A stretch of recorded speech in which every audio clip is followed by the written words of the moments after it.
अस्सलाम वालेकुम। मेरे को एक दूसरा डाउट है। वालेकुम अस्सलाम दरअसल कुछ दिन वरहमतुल्लाह। से मेरी तबीयत खराब है, मतलब आई हैव सोर थ्रोट है थोड़ा। तो ऐसे में क्या मैं तयम्मुम कर सकती हूँ नमाज के लिए?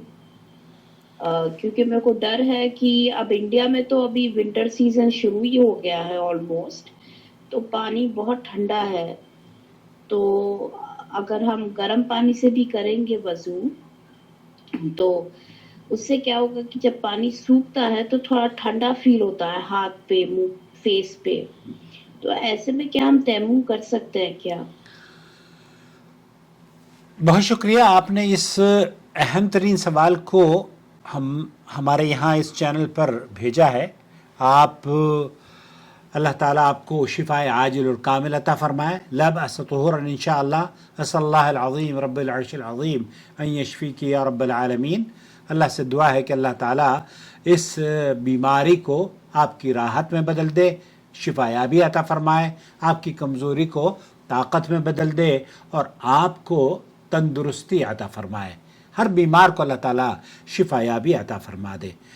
दोस्तों, भाई और बहनों, मौसम जब तब्दील होता है तो नज़ला ज़ुकाम तो बहुत 99.9% लोग नज़ला ज़ुकाम का शिकार रहते हैं।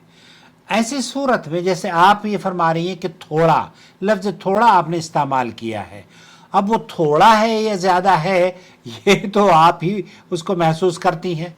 अहले इल्म का इस सिलसिले में क्या मौक़िफ़ है, मैं आपकी खिदमत में तफसील से पेश करना चाहता हूँ कि ये बहुत हसास मौजू है, बहुत अहम मौजू है।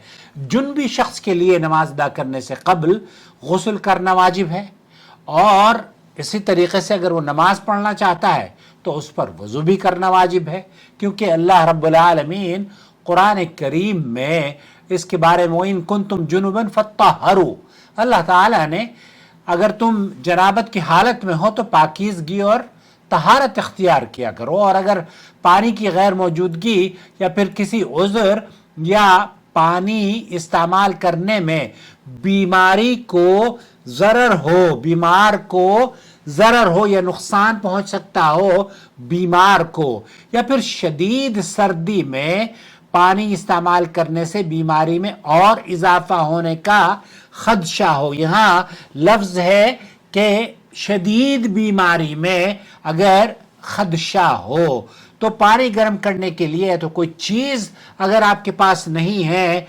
तब फिर पानी इस्तेमाल करने से अगर आप आजिज़ हैं, ठंडा इस्तेमाल करने से आपकी बीमारी में इजाफा हो सकता है, तो गुस्ल की जगह या वज़ू की जगह तयम्मुम कर सकते हैं।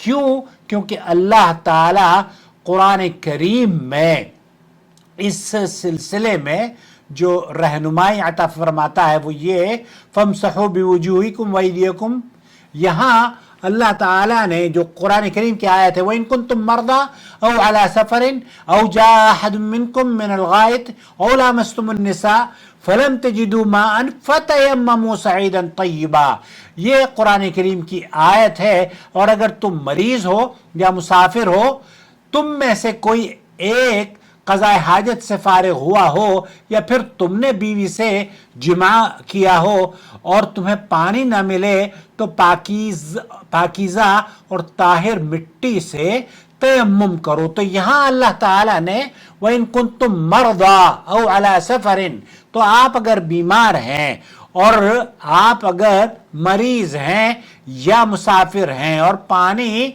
इस्तेमाल नहीं कर सकते या पानी दस्तयाब नहीं है और पानी के इस्तेमाल से बीमारी में इजाफा होने का खदशा है, तो ऐसी सूरत में तयम्मुम का हुक्म तो बीमारी के लिए या मुसाफिर के लिए ही आया है। इस आयत में दलील है कि जो मरीज शख्स पानी इस्तेमाल न कर सकता हो, या फिर उसे गुस्ल करने से मौत का खदशा हो, या मर्ज ज्यादा होने का, या फिर मर्ज से शिफा याबी में ताखीर होने का, तो वह तयम्मुम कर ले। अल्लाह सुब्हानहू व तआला कुरान करीम में ये इरशाद फरमाता है, तो तुम अपने चेहरों और हाथों का इस मिट्टी से मसाह करो। इसका हुक्म اس کی تشریح یوں بیان کی ہے سورہ مائدہ میں، اور اللہ تعالیٰ تم پر کوئی تنگی نہیں کرنا چاہتا لیکن تمہیں پاک کرنا چاہتا ہے، اور تم پر اپنی نعمتیں مکمل کرنا چاہتا ہے تاکہ تم شکر گزار بندے بنو اور شکر ادا کرو۔ عمر بن العاص رضی اللہ تعالی عنہما فرماتے ہیں کہ غزوہ ذات سلاسل میں شدید سرد رات میں مجھے احتلام ہو گیا، اس لیے مجھے یہ خدشہ پیدا ہوا کہ اگر میں نے غسل کیا تو ہلاک ہو جاؤں گا، اس لیے میں نے تیمم کر کے اپنے ساتھیوں کو فجر کی نماز پڑھا دی۔ چنانچہ انہوں نے اس واقعے کا جب نبی کریم صلی اللہ علیہ وسلم کے سامنے ذکر کیا تو اللہ کے رسول صلی اللہ علیہ وسلم نے فرمایا، اے عمر، کیا آپ نے جنابت کی حالت میں ہی اپنے ساتھیوں کو نماز پڑھائی تھی؟ چنانچہ میں نے رسول اکرم صلی اللہ علیہ وسلم کو غسل میں مانع چیز کا بتایا اور کہنے لگا کہ میں نے اللہ تعالیٰ کا فرمان سنا اور تم اپنی جانوں کو ہلاک نہ کرو، یقیناً اللہ تعالیٰ تم پر رحم کرنے والا ہے۔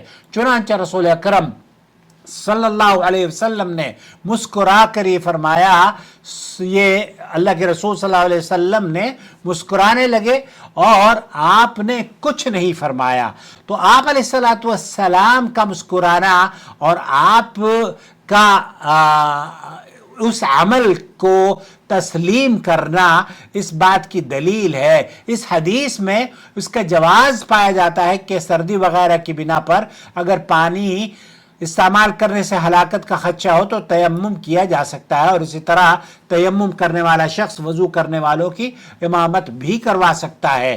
شیخ عبدالعزیز بن باز مفتی مملکت سعودی عرب سے پوچھا گیا تو انہوں نے کیا جواب دیا، وہ بھی یہی کہتے ہیں، اذا وقع البرد وانت في مكان لا حيلة لك بماء الدافع، اگر آپ ایسی جگہ پر ہیں جہاں پر آپ صحرا میں ہیں، آپ ایک ایسے بیابان جنگل میں ہیں، اگر آپ گرم پانی حاصل کر سکتے ہوں یا پھر پانی گرم کر سکتے ہوں یا اپنے پڑوسیوں وغیرہ سے پانی خرید سکتے ہوں تو آپ کے لیے ایسا کرنا واجب ہے، کیونکہ اللہ تعالیٰ فرماتا ہے فاتقوا اللہ ما استطعتم، اپنی استطاعت کے مطابق اللہ تعالیٰ کا تقوی اختیار کرو۔